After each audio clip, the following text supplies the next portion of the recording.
Girl with the needle പോയ വർഷം ഒരു ഡാനിഷ് സൈക്കോളജിക്കൽ ഡ്രാമയായി പുറത്തിറങ്ങിയിട്ടുണ്ടായിരുന്ന ഒരു ചിത്രമാണിത്. ഈ ഒരു സിനിമ ഇപ്പോൾ ഒഫീഷ്യലായിട്ട് ഓസ്കാർ നോമിനേഷനിലേക്ക് അല്ലെങ്കിൽ ബെസ്റ്റ് ഫീച്ചർ ഫിലിമിനുള്ള ഓസ്കാർ നോമിനേഷനിലേക്കൊക്കെ പോയിട്ടുള്ള ഒരു ചിത്രം കൂടിയാണ്. എന്തായാലും ഈ ഒരു സിനിമയെ പറ്റിയാണ് ഇന്ന് നമ്മൾ സംസാരിക്കാൻ പോകുന്ന. ഈ ഒരു സിനിമ ഇപ്പോൾ എംസോൺ പരിഭാഷ നടത്തിയിട്ടുണ്ട്. സോ നിങ്ങൾക്ക് മലയാള സബ്ടൈറ്റിലൊക്കെ ഉപയോഗിച്ച് കാണാൻ സാധിക്കുന്ന ഒരു ചിത്രം കൂടിയാണ്.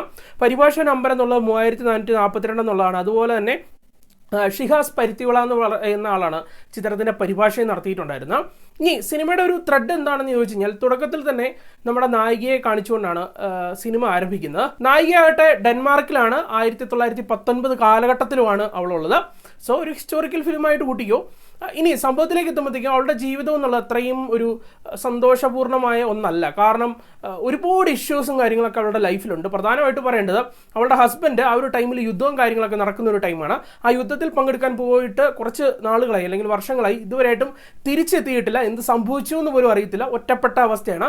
കൂടാതെ പണം എന്നുള്ളൊരു കാര്യവും അവളുടെ കയ്യിൽ യാതൊന്നുമില്ല. നിസ്സാരം തുടക്ക സീനിൽ തന്നെ കാണിക്കുന്നത് അവളെ വാടക കൊടുക്കാത്തതുകൊണ്ട് ഓണർ ഇറക്കി വിടുന്നതായിട്ടാണ്. അങ്ങനെ ഒരു വളരെ ദുരന്തപൂർണ്ണമായിട്ടുള്ള ഒരു ജീവിതം. എന്തായാലും ഇവള് ജോലി ചെയ്യുന്നതാകട്ടെ ഒരു ഡ്രസ് മേക്കിംഗ് ഫാക്ടറിയിലാണ്. അവിടെ സ്റ്റിച്ചിങ് കാര്യങ്ങളൊക്കെയാണ് ചെയ്യുന്നത്. ഒരു ഘട്ടത്തിൽ ആ ഒരു കമ്പനിയുടെ ഓണറുമായിട്ട് അല്ലെങ്കിൽ ബോസുമായിട്ട് നമ്മുടെ നായിക അടുപ്പത്തിലാകുകയാണ്.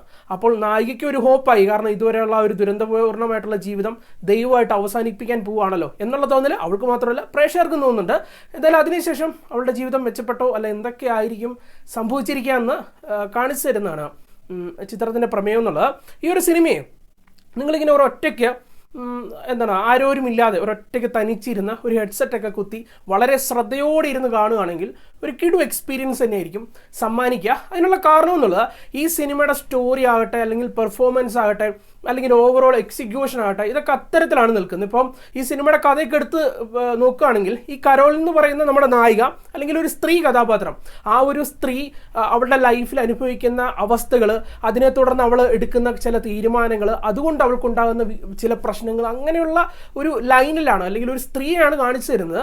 ആ വിഷമങ്ങളും അല്ലെങ്കിൽ ആ ഒരു പ്രതിസന്ധികളും ഒക്കെ തന്നെ പ്രേക്ഷകർക്ക് നല്ല രീതിയിൽ കണക്റ്റ് ആകുന്ന രീതിയിൽ, അതായത് ഇമോഷണലി കണക്റ്റ് ആകുന്ന രീതിയിലാണ് ആ റൈറ്റിങ്ങിലൂടെ കൊണ്ടുപോയിട്ടുണ്ട്. നല്ല കിട്ടിലൻ സിറ്റുവേഷൻസും കാര്യങ്ങളൊക്കെ കോർത്തിണക്കിയാണ് ആ കഥ പോകുന്നത്. അതിനുശേഷം അങ്ങനെ കഥ അവതരിപ്പിച്ച് നമ്മളിങ്ങനെ അക്ഷമയോടെ നോക്കിയിരുന്ന് ഇങ്ങനെ സൈലന്റ് ആയിട്ടിരുന്ന് കണ്ടു കഴിയുമ്പോഴത്തേക്കും ക്ലൈമാക്സിൽ അൺഎക്സ്പെക്റ്റഡ് ആയിട്ടുള്ള ഒരു ഷോക്കിംഗ് സംഭവം കൊണ്ടുവെക്കുകയാണ്. സോ മൊത്തത്തിൽ കണ്ടു കഴിയുമ്പോഴത്തേക്കും സ്റ്റോറി വൈസിൽ അത്യാവശ്യം ഒരു സാറ്റിസ്ഫാക്ഷൻ ഇമോഷണലി നൽകും എന്നുള്ളതാണ് ചിത്രത്തിൻ്റെ ഏറ്റവും വലിയൊരു ഹൈലൈറ്റ് എന്നുള്ളത്. കൂടാതെ ഈ ഒരു സിനിമയ്ക്കുള്ളിൽ കുറേ പ്രകടനങ്ങൾ പറയാനുണ്ട്. എസ്പെഷ്യലി പറയേണ്ടത് ഈ സിനിമയ്ക്കുള്ളിൽ നമ്മുടെ നായികയും അതുപോലെ തന്നെ നായിക ഒരു ഘട്ടത്തിൽ കണ്ടുമുട്ടുന്ന ഈ ആരോരുമില്ലാത്ത കുട്ടികളെ അല്ലെങ്കിൽ മാതാപിതാക്കൾക്ക് വേണ്ടാത്ത കുട്ടികളെയൊക്കെ വാങ്ങി വേണ്ടവർക്ക് കൊടുക്കുന്ന ഒരു ക്യാരക്ടറുണ്ട്. സിനിമ കാണുമ്പോൾ മനസ്സിലാവും.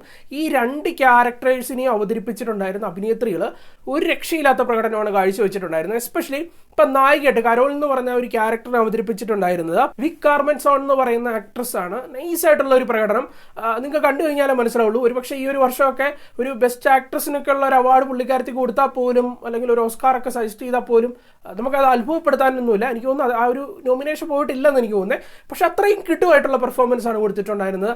കാരണം ഞാൻ പറഞ്ഞില്ല, ആ ഒരു ക്യാരക്ടറിൻ്റെ ഇമോഷൻസ് എന്നുള്ളതാണ് ചിത്രത്തിൻ്റെ ഒരു ത്രൂ ഔട്ടുള്ള ഒരു ഒരു സോൾ എന്നുള്ളത്. നല്ല കൺവിൻസിങ് ആക്കി ആ ഒരു കഥാപാത്രത്തെ ആ ഒരു അഭിനേത്രി സ്ക്രീനിലേക്ക് എത്തിക്കുന്നുണ്ട്. അതുപോലെ തന്നെ ഞാൻ പറഞ്ഞില്ല, ആ ഒരു കുട്ടികളെയൊക്കെ തന്നെ ആർക്കെങ്കിലുമൊക്കെ ആവശ്യമുണ്ടെങ്കിൽ, വളർത്താനൊക്കെ ആവശ്യമുണ്ടെങ്കിൽ വേണ്ടാത്തവരുടെ കയ്യിൽ നിന്ന് മേടിച്ചു കൊടുക്കുന്ന ഒരു ക്യാരക്ടർ, ആ ക്യാരക്ടറിനെ അവതരിപ്പിച്ചിട്ടുണ്ടായിരുന്നത് ട്രിൻ ഡയർ ഹോം എന്ന് പറയുന്ന ഒരു ആക്ട്രസ് ആണ്. പുള്ളിക്കാരത്തി നൈസ് ആയിട്ടുള്ള പെർഫോമൻസ് ആണ് കൊടുത്തിട്ടുണ്ടായിരുന്നത്. അങ്ങനെ ഓവറോൾ പ്രകടനങ്ങൾ നല്ല രീതിയിൽ നിങ്ങൾക്ക് എൻജോയ് ചെയ്യാൻ സാധിക്കും. അതുപോലെ എക്സിക്യൂഷൻ എന്ന് പറഞ്ഞു കഴിഞ്ഞാൽ ഈ ഒരു സിനിമ ബ്ലാക്ക് ആൻഡ് വൈറ്റ് ആണ്. അപ്പോൾ തന്നെ കുറേ ആളുകൾക്ക് മടുപ്പായി കാണും അല്ലേ, ഈ ബ്ലാക്ക് ആൻഡ് വൈറ്റ് ആയതുകൊണ്ട് അന്ന് എനിക്ക് അത്രയും ഇഷ്ടപ്പെടുന്ന ഒരു ടേസ്റ്റ് അല്ലത് അങ്ങനെ കരുതുന്നവരാണെങ്കിലും നിങ്ങൾ ഈ സിനിമ കണ്ടു നോക്കുക. കാരണം തുടക്കത്തിൽ നമുക്ക് കുറച്ച് നേരം കണ്ടുകൊണ്ടിരിക്കുമ്പോഴത്തെ മാത്രമേ തോന്നുള്ളൂ ഇതൊരു ബ്ലാക്ക് ആൻഡ് വൈറ്റ് ചിത്രമാണല്ലോ എന്ന്.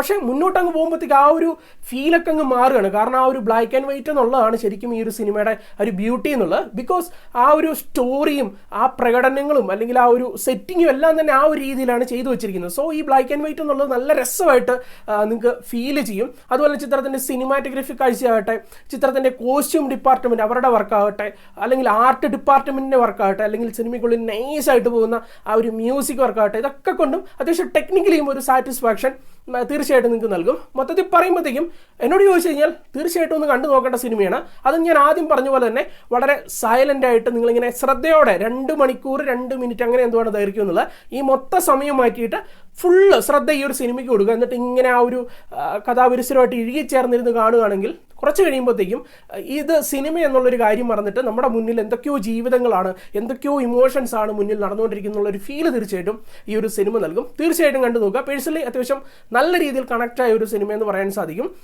എന്തായാലും ഈ ഒരു സിനിമ എല്ലാവർക്കും വരുന്ന കാണുമെന്ന് ചോദിച്ചു കഴിഞ്ഞാൽ തീർച്ചയായിട്ടും പറ്റില്ല. ഈ ഒരു സിനിമയ്ക്കുള്ളിൽ ന്യൂഡിറ്റി, സെക്ഷൽ കണ്ടന്റ്, പിന്നെ ചങ്ക് തകർക്കുന്ന രീതിയിലുള്ള ചില ഇൻസിഡൻസ് അല്ല മൊമെന്റ്സ് അങ്ങനെയുള്ള കാര്യങ്ങളൊക്കെ കൊടുക്കുന്നുണ്ട്. സോ പ്രായപൂർത്തിയായവർ മാത്രം കാണുക. അത്തരത്തിലുള്ള വിഷയങ്ങളുണ്ടെന്ന് ഞാൻ ഓപ്പണായിട്ട് പറഞ്ഞു.